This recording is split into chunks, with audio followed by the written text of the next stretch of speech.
colleagues on the dais and all of you in the audience. Good afternoon and good evening.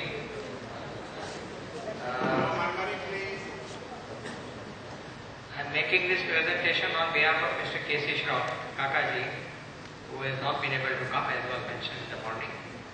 I would like to share some of the thoughts about and information about our group's working and then come to what he would have liked to present and for which I will need from Mr. Gosalia and Dr. Jadeja, who are very much actively involved in the river basin management project. Before I proceed further, once again a message from Kakaji to all of you, to all of us, that he is very happy that this conference is taking place. He and Dr. Shelat have been discussing for some months now on how it can be done. It's unfortunate that he is not here, but his blessings are with all of us and his good thoughts are with all of us. If I may begin the presentation, I'll take you through some of the activities that we are doing and then I come to the presentation about the river basin management.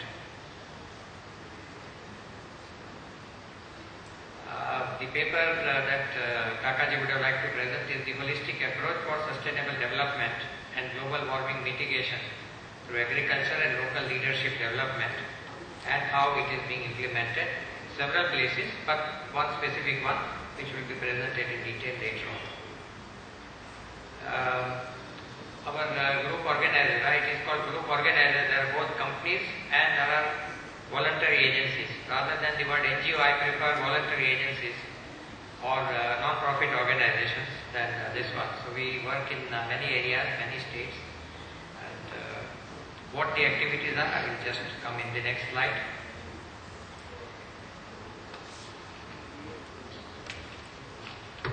The activities are quite a wide variety of activities. The oldest company in the group, Excel, is nearly 70 years old. It was started in 1941. And within 15 years of its startup, it entered the field of agrochemicals, pesticides, which were very much coming into the need for the farmers. So that was the first entry and connection with the agriculture.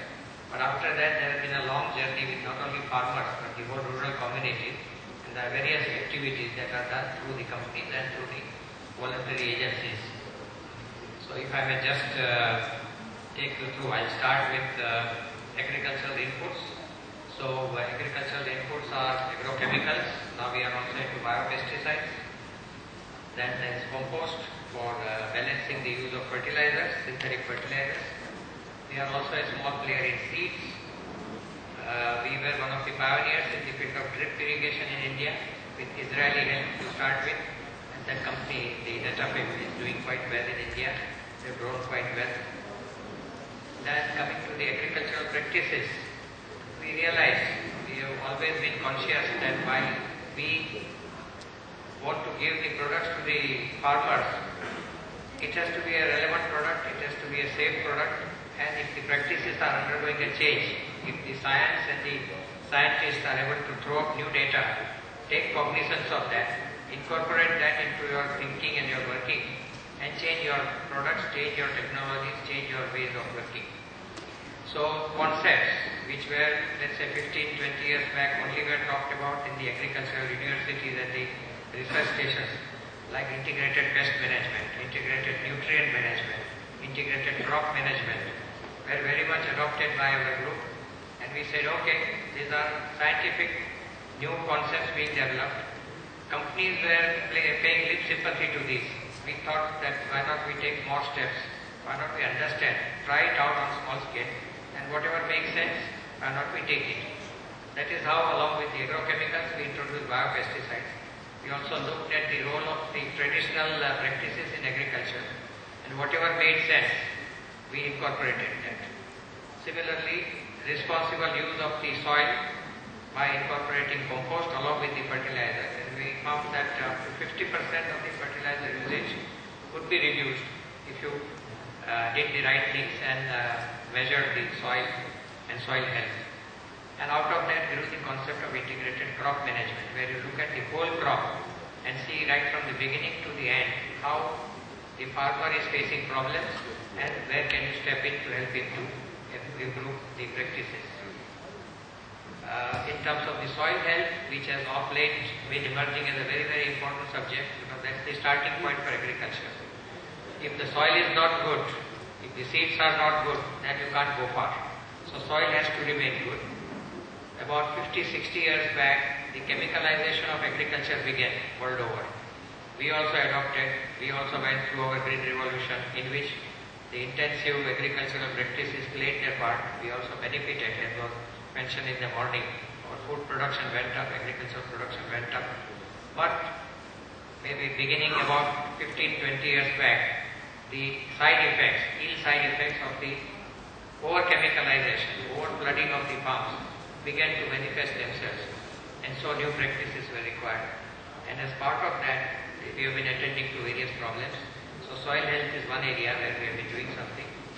First thing, of course, is you need to measure what is your soil like. Is it healthy or not healthy? For that, we have got two things.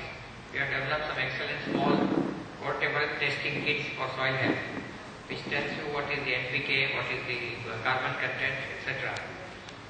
My friends from Transpec are here. They have been doing that work, and so you can easily measure what is even farmers can take it up, even micro entrepreneurs in rural areas can take up this as a business, and they help the farmers and they help in the right usage of the fertilizers and the compost, etc. Similarly, we have set up a laboratory, a full-fledged laboratory with all the modern instruments that are required to measure soils from different parts of the country, different parts of the world, so that one can profile the soil and then accordingly recommend what needs to be done. I also mentioned about the compost. We are one of the pioneer players in the field of municipal solid waste management. There is also agro waste management. Convert it into compost. So municipal solid waste, we help the urban areas, the cities, to manage their waste and see the organic part of it, convert it into compost, which can then go to the rural areas. This is generally done on a large scale. Now we have also developed small machines which can take care of even a building's waste or a restaurant's waste or a hotel's waste and then convert it into compost. The other one is that when the farmer plants any crop, he normally collects only a portion of that in the form of either seeds, grain or fruit or whatever. By use of the right microbes, we have developed the right cultures which the farmer can use and convert his agro waste into compost. So this is another activity that has been done. Similarly, in the water management area, which also is a very important one and which is emerging as more and more serious problem for the whole world, whether in the urban areas or in the rural areas. So, water harvesting and storage techniques have been developed. After that, the next graduation was to create watersheds so that a certain area can be looked at and managed from the water point of view. And then, now what we are looking at is the integrated river basin management, which will be presented a little later. In terms of the climate management, which is what is very much the theme of this conference, climate is very important. It affects the farmer, and the farmer is also, as I said, in the model, a healthy farmer. Also the society, even in other areas, health management of our areas. So we have set up an institute right here in Ahmedabad for research, which is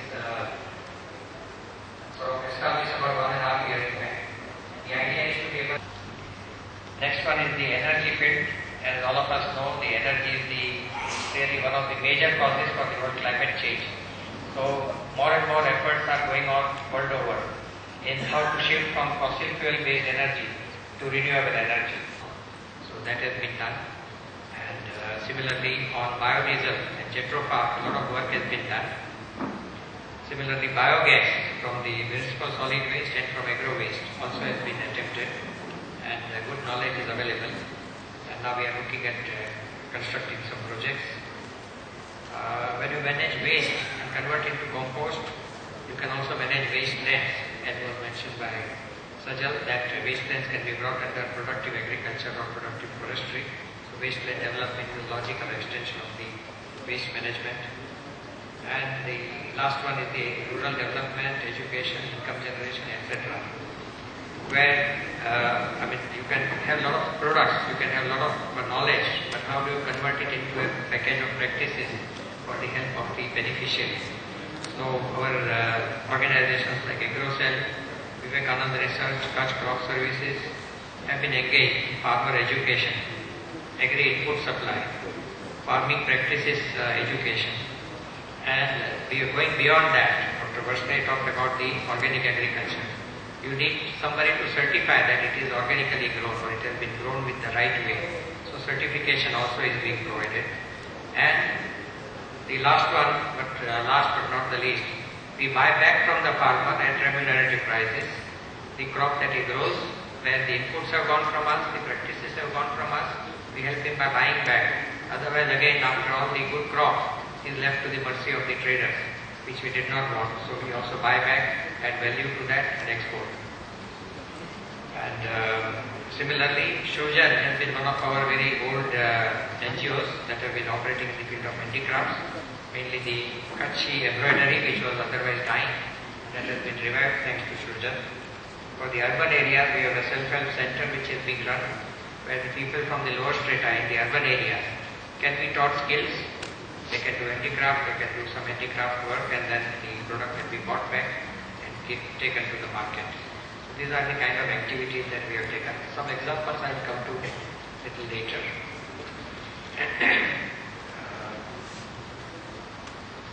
Just broadly to capture the essence of what we have done. About 7 NGOs are operating for empowering development of about 1,000 villages in Gujarat, Maharashtra, Haryana, Jammu and Kashmir, Orissa and some other states. All the trusts together have about 600 professionals. Many of my colleagues are here, they are attending this and learning from the conference. And we are working to achieve local capability and confidence to manage natural resources for sustainable development. The 7 organizations that I mentioned, it is Vivekananda Research and Training Institute, VRTI for short, Shujan Shroff Foundation Trust, Vivekananda Gramodyog Society, CC Shroff Self-Help Center, Samarth Gram Vikas Trust, and the last one is Shroff Family Charitable Trust, which is basically a funding organization to help the NGOs to operate.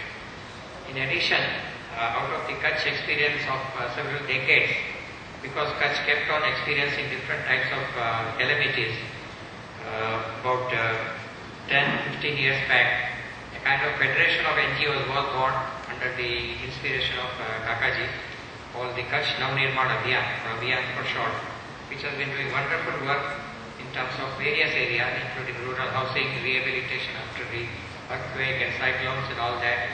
And the latest thing that they are involved in is the Bihar floods, which generated vast devastation, and the team from Abhiyan is very much helping them.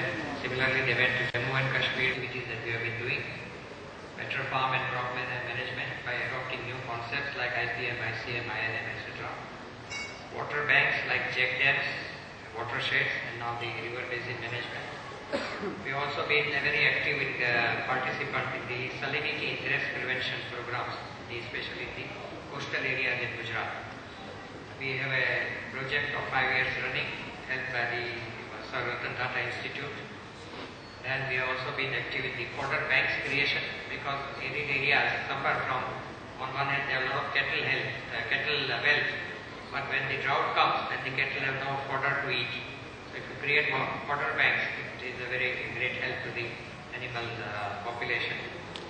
CO2 does not need land, does not need water. Good quality water, it can grow on sea.